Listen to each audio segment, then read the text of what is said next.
মেয়েরা যারা মাথায় কাপড় দেয় না, বিশেষ করে মেয়েরা হিজাব যারা করে না, কিয়ামতের ময়দানে এই মেয়েদের এক একটা চুল এক একটা সাপ হয়ে তার শরীরে তার মাথায় দংশন করতে থাকবে। নাউজুবিল্লাহ। বড় কঠিন বিষয় ভাই। নামাজ পড়া ফরজ, রোজা করা ফরজ, হজ করা ফরজ, যাকাত দেওয়া যেমন ফরজ, পর্দা করা ছেলেদের এবং মেয়েদের তেমনই ফরজ।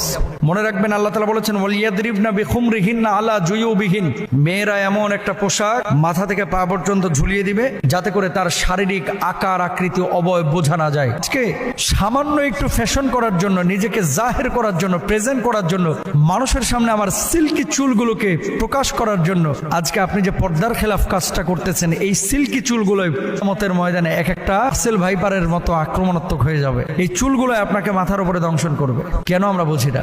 ছেলেরা এবং মেয়েরা দুপক্ষকে পর্দা করতে হবে, চোখটাকে অবনমিত রাখতে হবে। মেয়েদের পর্দা হচ্ছে গোটা শরীর, ছেলেদের পর্দা হচ্ছে বুক থেকে নিয়ে নাভিকে নিয়ে। মেয়েদের পর্দা